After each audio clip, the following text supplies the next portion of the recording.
यदि हम सोमनाथ मंदिर के इतिहास की बात करें तो पुराणों में भी इस मंदिर का जिक्र हुआ है। माना जाता है कि मंदिर का निर्माण चंद्रदेव ने किया था तथा उन्होंने ही यहाँ पर शिवलिंग की स्थापना भी की थी। क्योंकि चंद्रदेव का एक नाम सोम भी है, इसलिए मंदिर का नाम सोमनाथ पड़ा। हिंदू धर्म के शिव पुराण में सभी ज्योतिर्लिंगों की जानकारी दी गई है। सभी ज्योतिर्लिंगों में गुजरात का सोमनाथ मंदिर सबसे पहला और खास है। सोमनाथ मंदिर की ऊंचाई लगभग 155 फीट है और ये मंदिर भगवान शिव शंकर को समर्पित है। सोमनाथ मंदिर प्रभास पाटन में स्थित है, जो बेरावल बंदरगाह से थोड़ी दूर पर है। मंदिर के अंदर आते ही आपको चारों ओर विशाल आंगन दिखाई देगा। मंदिर को 3 भागों में विभाजित किया गया है। पवित्र पुस्तक शिव पुराण के अनुसार चंद्रदेव ने यहाँ राजा दक्ष प्रजापति के श्राप से मुक्ति पाने के लिए भगवान शिव की तपस्या की थी। उन्होंने यहीं ज्योतिर्लिंग के रूप में विराजमान रहने की प्रार्थना की थी। आपको बता दें कि सोम चंद्रमा का ही एक नाम है और शिव को चंद्रमा ने अपना नाथ यानी कि स्वामी मानकर यहाँ तपस्या की थी। इसी के चलते ही इस ज्योतिर्लिंग को सोमनाथ कहा जाता है। अगर आप सोमनाथ मंदिर का इतिहास पढ़ेंगे तो आपको पता चलेगा कि समय समय पर सोमनाथ मंदिर पर कई आक्रमण हुए। सोमनाथ मंदिर में तोड़ फोड़ भी की गई थी। आपको बता दें कि सोमनाथ मंदिर पर कुल 17 बार आक्रमण हुए और हर बार मंदिर का जीर्णोद्धार कराया गया। समुन्दर के किनारे मंदिर के दक्षिण में एक बाण स्तंभ है। ये बाण स्तंभ बहुत प्राचीन है, यानी कि बहुत पुराना है। इस बात की जानकारी किसी के पास नहीं है ये कब बनाया गया था, लेकिन इतिहास की गहराइयों में जाने के बाद 6वीं शताब्दी से बाण स्तंभ का उल्लेख इतिहास में मिलता है।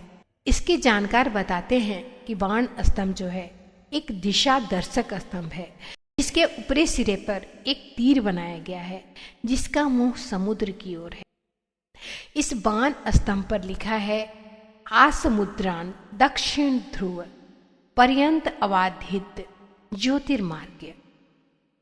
इसका मतलब है कि समुद्र के इस बिंदु से दक्षिण ध्रुव तक सीधी रेखा में एक भी अवरोध या बाधा नहीं है।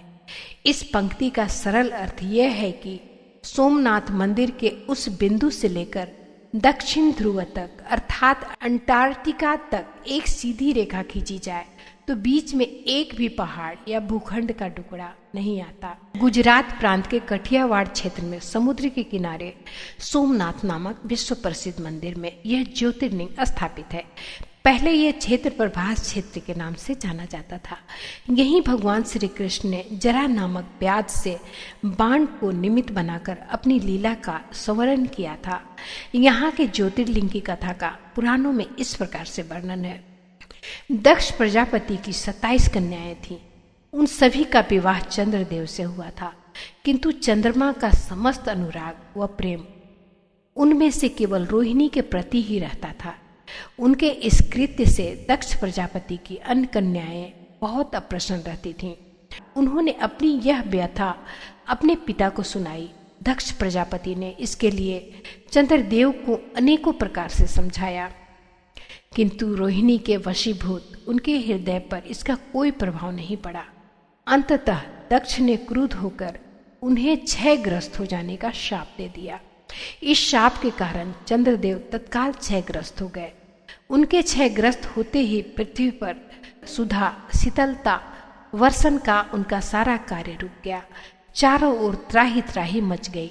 चंद्रमा भी बहुत दुखी और चिंतित थे। उनकी प्रार्थना सुनकर इंद्रादि देवता तथा वशिष्ठ आदि ऋषिगण पितामह ब्रह्मा जी के पास गए। सारी बातों को सुनकर ब्रह्मा जी ने कहा, चंद्रमा अपने शाप विमोचन के लिए अन्य देवों के साथ पवित्र प्रभास क्षेत्र में जाकर मृत्युंजय भगवान शिव की आराधना करें। उनकी कृपा से अवश्य ही इनका शाप नष्ट हो जाएगा और ये रोग मुक्त हो जाएंगे। उनके कथा अनुसार चंद्रदेव ने मृत्युंजय भगवान की आराधना का सारा कार्य पूरा किया। उन्होंने घोर तपस्या करते हुए 10 करोड़ बार महामृत्युंजय मंत्र का जप किया। इससे प्रसन्न होकर महामृत्युंजय भगवान शिव ने उन्हें अमरत्व का वर प्रदान किया। उन्होंने कहा, हे चंद्रदेव, तुम शोक न करो, मेरे वर से तुम्हारा शाप मोचन तो होगा ही, साथ ही साथ प्रजापति दक्ष के वचनों की रक्षा भी हो जाएगी।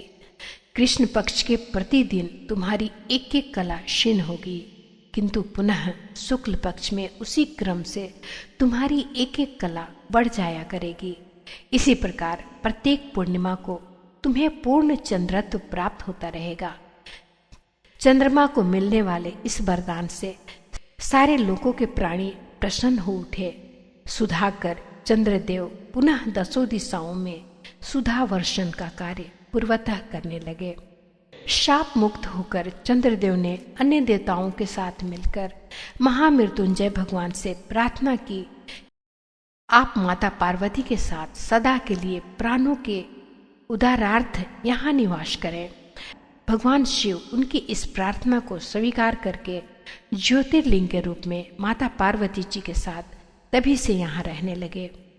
पावन प्रभास क्षेत्र में स्थित यह सोमनाथ ज्योतिर्लिंग की महिमा महाभारत, श्रीमद् भगवत गीता तथा स्कंद पुराण आदि में विस्तार से बताई गई है।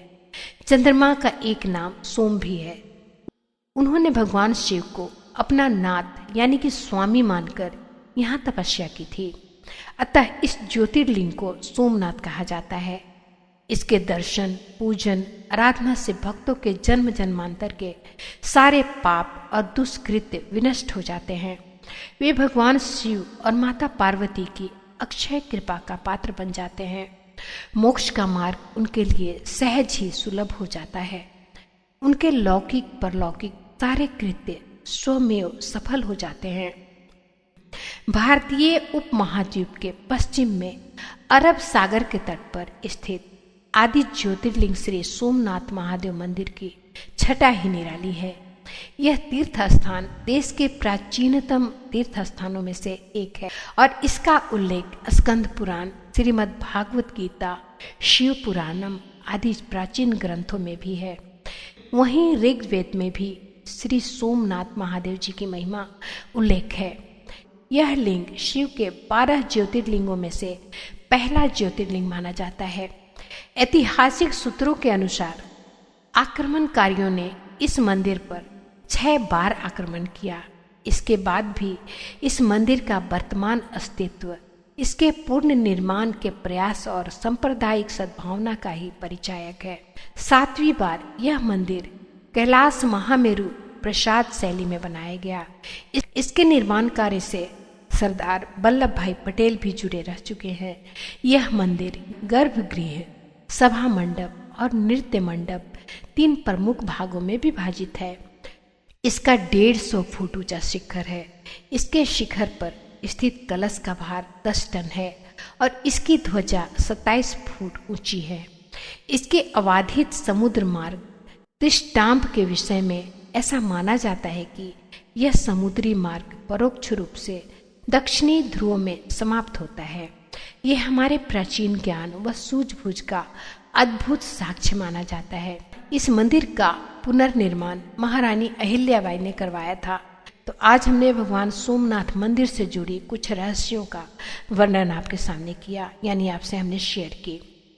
तो अगली बार फिर इसी तरह के कुछ रहस्यों के साथ आपके साथ मिलते हैं। ओम नमः शिवाय। जय सोमनाथ। हर हर महादेव।